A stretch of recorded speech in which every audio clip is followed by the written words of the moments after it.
इथे स्थापन करण्याचं एकच उद्दिष्ट होतं की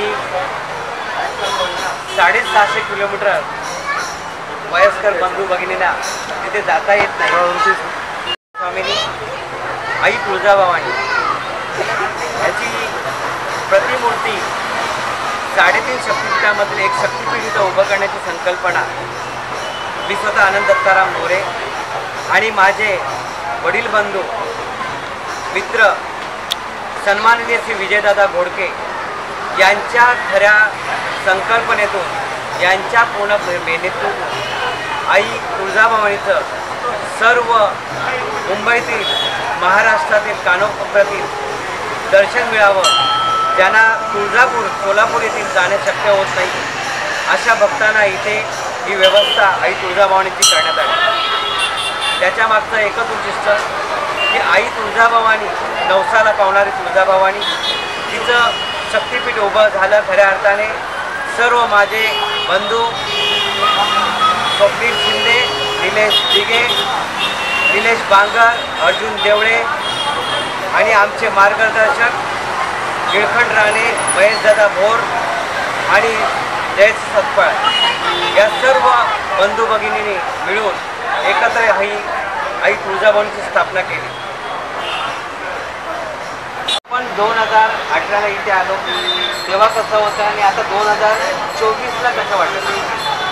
खरोखर त्याआधी आम्ही असं लांबून बघायचं, जवळ आलं नव्हतं आणि म्हणतात ना जवळ गेल्यावरच म्हणून डोंगर साजरे तसं कळत नाही माणसाला आणि जेव्हा जवळ आलो तेव्हा खरोखर याचं पावित्र्य ते काय लक्षात आलं आणि खरोखरच बघितलं ना तर खरोखर एकदम मूर्तिमंत मंदिर असं बांधकाम केल्यासारखं असं हे मंदिर वाटतं।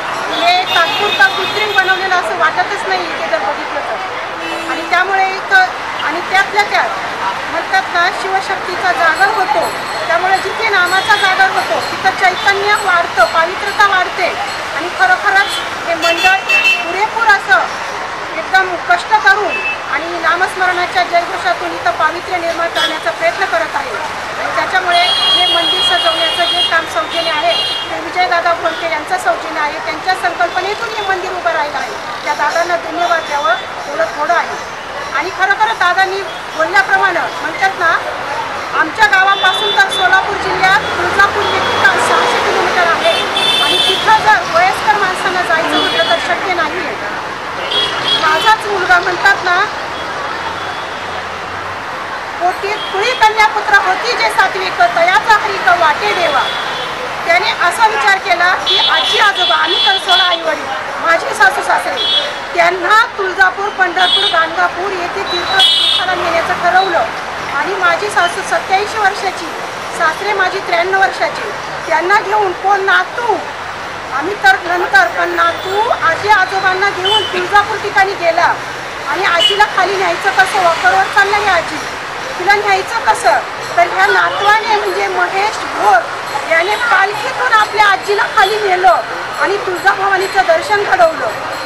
तर अशी प्रत्येकच आजी काय त्या तुळजापूरमध्ये पोहोचू शकत नाही आणि तेच तुळजापूर देवी जर आपल्याला इथं प्रत्यक्षात दर्शनाला जर भेटत असेल तर केवढं या सकल मराठा समाजाचं केवढं म्हणावं कौतुक करावं तेवढं थोडं की प्रत्यक्ष प्रतिकृती तुळजाभवानीची आपल्या इथं निदर्शनास येते।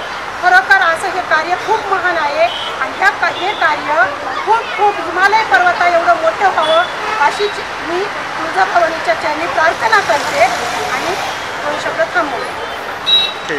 तिच्या मळ्यात आई तुळजाभवानीच्या मंदिरात म्हणजे इथे कुठलाही रास गरबा, दान गरबा न होता तुम्ही भजन नामस्मरण ठेवता याचं उद्दिष्ट काय? जसं आता माझ्या एका वक्त्याने सांगितलं भक्ती आणि शक्तीचा संगम झाल्याच्या नंतर त्या ठिकाणी चैतन्य निर्माण होतं, चेतना निर्माण होते। ही खरी ताकद भक्ती आणि शक्तीची आहे। दुसरा या ठिकाणी माझे जे दुसरे वक्ते आहेत त्यांनी एक उल्लेख केला की नामस्मरण, नाम माझ्या माहितीप्रमाणे की महाराष्ट्रामध्ये वारकरी संप्रदायासारखा संप्रदाय नाही। वारकरी संप्रदायाची परंपरा आज संपूर्ण भारतभर किंवा भारताच्या बाहेर सुद्धा गायली जाते.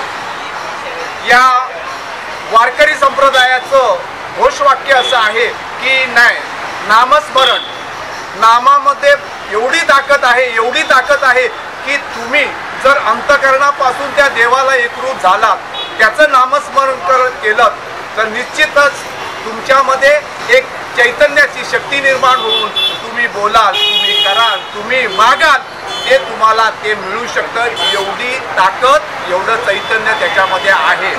दुसरा प्रश्न त्यांनी असा विचारला की या ठिकाणी गरबा चालत नाही. बरोबर आहे. मुळात हा उत्सव कोणाकडेही 5 पैसे न मागता, कोणाकडे दारामध्ये न जाता आम्ही अखंड 8 वर्ष सातत्याने साजरा करत आहेत. मोठ्या दिमाखामध्ये अनेक लोकांचं आम्ही आजपर्यंत, माझ्या माहितीप्रमाणे मी सुरुवातीपासून या उत्सवामध्ये आहे, आत्तापर्यंत आम्ही कोणाच्याही दारामध्ये, इवन या ठिकाणी मी उल्लेख करेन, विभागातील नगरसेवक असतील, आमदार असतील, खासदार असतील, कोणाकडेही त्याने आम्हाला बोलवलं, आम्ही गेलो की बाबा चला माझं योगदान द्यायचं आहे, तुम्ही आता माझ्याकडे या. त्यावेळेला आम्ही गेलो.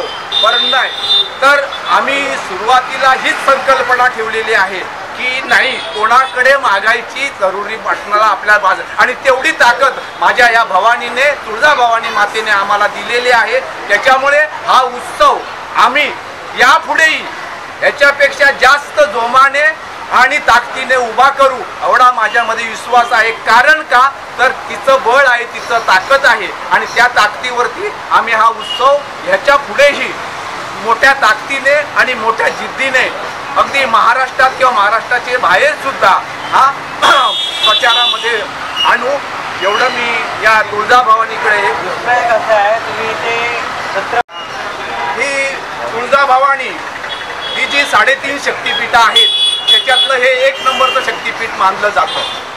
आणि ही तुळजाभवानी ही शिवाजी महाराजांचे वडील शहाजी राजे यांची कुलस्वामिनी आहे. आणि त्या कुलस्वामिनीनेच कुलस्वामिनीकडूनच शिवाजी महाराजांना खरी प्रेरणा मिळाली.